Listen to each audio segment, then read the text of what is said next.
इतना अच्छा नाश्ता देखा आपने वीडियो में, ये नाश्ता आपका भाई करने वाला है। ये वही होटल है जहाँ पे हम लोग कल रुके हैं। मेरा 2500 रुपये में काइंड ऑफ 5 स्टार जैसा दिखने में, लेकिन नॉट एग्जैक्टली 5 स्टार जैसा रूम, और इंक्लूडिंग ब्रेकफास्ट ये है, और इट्स वेरी नाइस। ये आ गई अपनी फ़िल्टर कॉफ़ी। तो जी, जंगल में मोर नाचा, किसने देखा? मैंने तो देख लिया। ये देखो मोर बिल्कुल वैसे ही घूम रहा है ये। और ये है फिलहाल सड़क जो मैंने पकड़ी हुई है। आजा प्रा बाहर। ये देखो जी,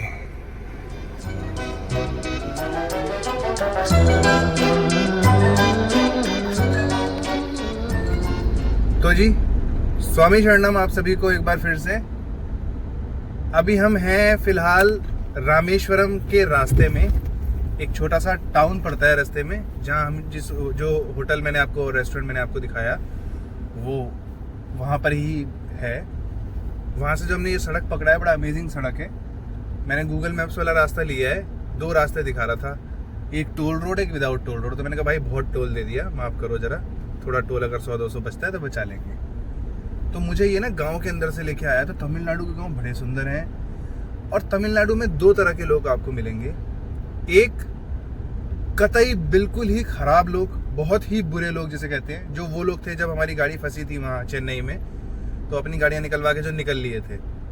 एक तो उस तरह के लोग हैं जिनको नेगेटिव कैटेगरी में डाला जा सकता है। एक हैं बिल्कुल ही अच्छे लोग, कतई अच्छे लोग, जो हमारी गाड़ी फंसी थी लास्ट में, उस स्विफ्ट डिजायर वाले बंदे नहीं थे 3, जिसके गले में मोटी सी सोने की चेन थी, जैसे वो लोग। प्लस जिस होटल में कल मैं रुका, उस होटल का स्टाफ, भाई इस होटल को मैंने गूगल पे भी रिव्यू दे दिया, ट्रिप एडवाइजर पे भी रिव्यू दिया, booking.com पे भी रिव्यू दिया, अगोडा पे भी रिव्यू दिया, और मैंने इनकी वेबसाइट पे भी लिखा। बहुत ही बढ़िया सर्विस, मतलब मुझे जो एक्सपेक्टेशंस थी उसको इन्होंने मैच किया, और प्राइस भी बड़ा जेन्युइन था, नाश्ता भी बहुत अच्छा था। मैंने आपको बुफे दिखाया, बहुत बड़ा बुफे नहीं था 5 स्टार्स जैसा, लेकिन ठीक था। अच्छा सा नाश्ता वास्ता करके, फल वल खा के, फिल्टर कॉफ़ी पी के आपका भाई हो गया तैयार, एकदम नहा धो के फ्रेश। और अब हम जा रहे हैं रामेश्वरम की तरफ, बट हम टेम्पल में दर्शन करने जाएंगे थोड़े से डिफरेंट स्टाइल से।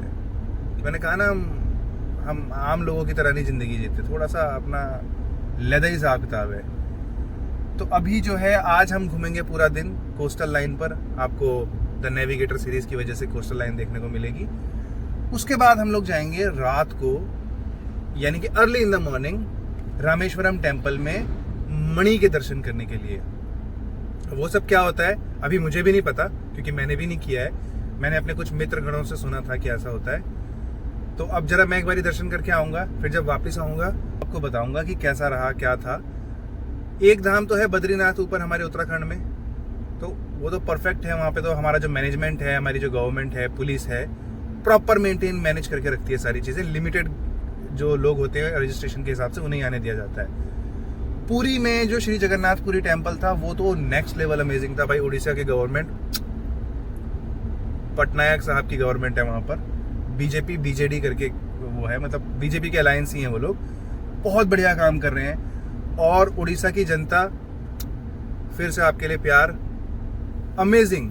पार्किंग में गाड़ी खड़ी करो, वहां से आपको फ्री ई रिक्शा मंदिर की तरफ से मिलेगा, जो आपको मंदिर तक लेके जाएगा फ्री ऑफ कॉस्ट। और कोई बदतमीजी नहीं, कोई नाराजगी नहीं, कोई पैसा नहीं मांगेगा, कोई चोरी चकारी नहीं, कुछ नहीं। तमिलनाडु में थोड़ा सा अलग है। तमिलनाडु में मैंने आपको बताया 2 तरह के लोग हैं, एक तो बहुत ही अच्छे और एक बहुत ही बुरे। तो ऑब्वियसली दुनिया के दस्तूर यही है कि बुरे लोग ज़्यादा होते हैं और अच्छे लोग बहुत कम होते हैं। लेकिन इन चंद अच्छे लोगों की वजह से जो मेरे दिमाग में अभी तक तमिलनाडु के लिए नेगेटिव परसेप्शन बना हुआ था, वो थोड़ा सा पॉजिटिव हो रहा है। या एटलीस्ट मैं ये कह सकता हूँ कि हाँ, बुरे लोग जरूर हैं यहाँ पर, लेकिन अच्छे लोग भी हैं।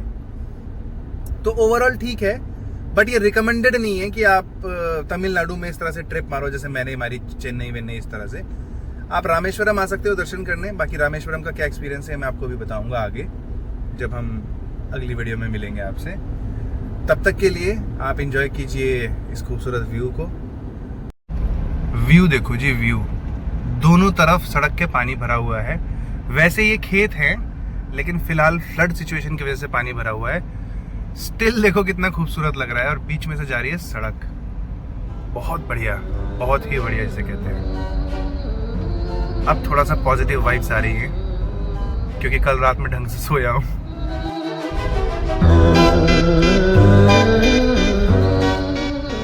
तो जी स्वागत है आपका पंबन ब्रिज पर।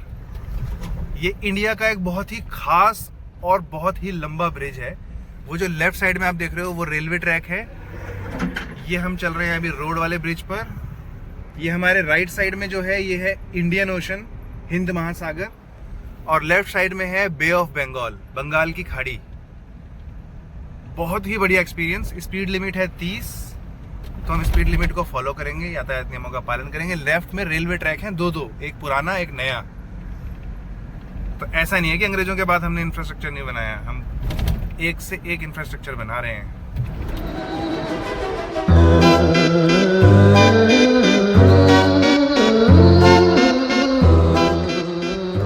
ये जो ब्रिज आप देख रहे हो ना, ये ब्रिज ऊपर नीचे होता है। जी हाँ, सही सुना आपने। जब कोई बड़ा शिप आता है तो वो शिप यहीं से क्रॉस करता है और ये दोनों ब्रिज खुलते हैं, ये अंग्रेजों वाला ब्रिज भी और ये हमारा बनाया हुआ ब्रिज भी। अंग्रेजों वाला तो बीच में से खुलता है, लेकिन जो हमने बनाया है वो ऊपर नीचे होता है ना अमेजिंग चीज़। ये है जी इंडिया का इंफ्रास्ट्रक्चर। वो सामने आप जो लेफ्ट साइड में देख रहे हो वो है बे ऑफ बंगाल, बंगाल की खाड़ी। राइट साइड में जो आप देख रहे हो ये जो नौकाएं आपको नज़र आ रही हैं, समुद्री नौकाएं हैं जिन पर हमारे इंडियन कोस्ट गार्ड नज़र भी रखते हैं। और ये है हिंद महासागर, इंडियन ओशन। और जिस ब्रिज को आप अभी देख रहे हो, इस ब्रिज का नाम है पंबन ब्रिज, द लेजेंडरी। और साथ में जो आप ये गाड़ी देख रहे हो, ये गाड़ी भी लेजेंडरी व्हीकल है। इसका नाम है महिंद्रा बोलेरो, टोयोटा के बाद सबसे ट्रस्टेड गाड़ियों में से एक। मैं हिंदुस्तान के नॉर्थ से आया हूँ और बिल्कुल साउथ एंड पे खड़ा हूँ।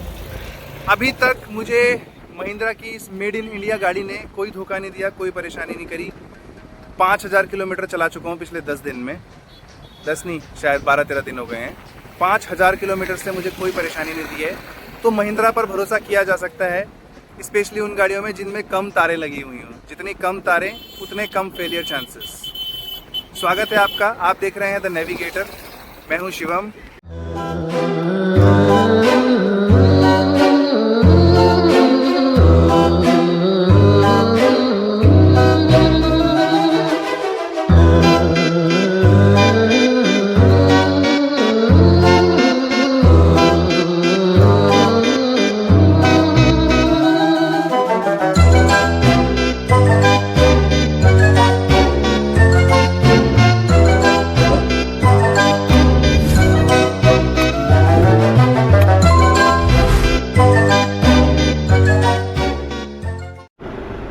ये बंदा दिख रहा है लेफ्ट में खड़ा हुआ, ये ना मैंगो, अनानास, ये सब चीज़ें बेच रहा है।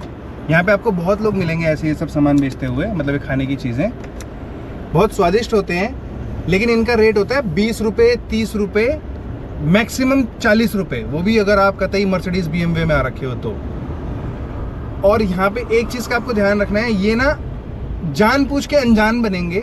मतलब आप इन्हें बोलोगे ना हाउ मच फॉर दिस, तो वो सामने से आपको उल्टा जवाब देगा, नमक है, मिर्च है, इस तरह से। मतलब वो जानबूझ के अनजान बनेगा कि उसको आपकी बात समझ में नहीं आ रही, जबकि उसको आपकी बात पूरी तरह से क्लियरली समझ में आ रही है। फिर अभी इसने मेरे को जो मैंगो का पीस बताया, तो इसने पहले मेरी शक्ल देखी, फिर गाड़ी का नंबर देखा, फिर इसने मेरे को बोला 70 रुपये। मैंने कहा पागल हो गया क्या, 70 रुपये, सही पैसे बता।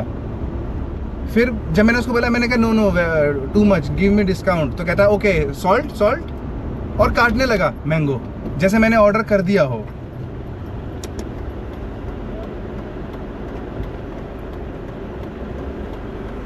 तो इन लोगों का ना ये थोड़ा सा आपको देख के चलना पड़ेगा कि यहाँ पे जानबूझ के ये लोग अनजान बनेंगे लैंग्वेज का वो करने के लिए कि हमें लैंग्वेज समझ में नहीं आ रही, लेकिन इन्हें सब समझ में आ रहा होता है।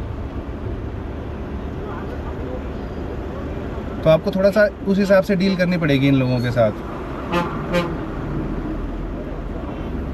मेरे को लगता है डिज़ाइनर्स से ना एक छोटी सी गलती हो गई भाई। इतना बड़ा प्रोजेक्ट बना रहे थे, इतना बड़ा पुल बना रहे थे, तो इनको पता तो होगा कि भैया यहाँ पे लोग रुक रुक कर देखेंगे, तो इनको थोड़े से ना पार्किंग स्पॉट्स बनाने चाहिए थे, और पेड पार्किंग स्पॉट्स बनाने चाहिए थे। जैसे ₹100 पर आवर पर व्हीकल। तो उससे एक तो आमदनी हो जाती गवर्नमेंट की इस ब्रिज को मेंटेन करने के लिए, प्लस लोग बिना मतलब में यहाँ खड़े ना रहते।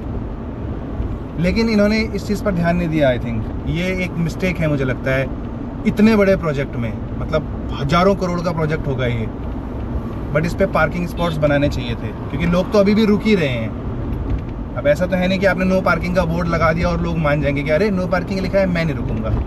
एनीवेज, पंबन ब्रिज हो गया ख़त्म। अब हम फिर से धरती पर आ गए हैं और ये हमारे देश का आखिरी छोर है।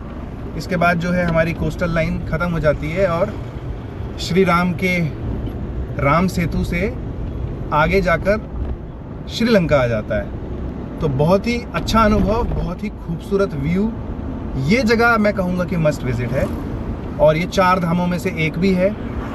तो अगर आप 4 धाम के दर्शन करना चाहते हैं तो आपको यहाँ अवश्य आना चाहिए। अदरवाइज़ आप ये वीडियो देख रहे हैं तो भी आपको थोड़ा पुण्य मिल ही जाएगा मेरे साथ दर्शन करके।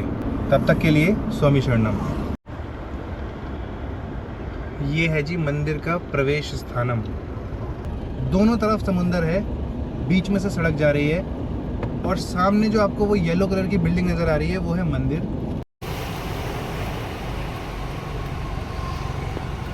जॉर्जिया के समुंदर दिखाए थे मैंने आपको, उसके बाद मुझे बीचेस जो हैं कुछ ज़्यादा ही पसंद से आने लगे, क्योंकि पहाड़ों में बहुत ज़्यादा ट्रैफिक है, बहुत ज़्यादा बर्फ़ है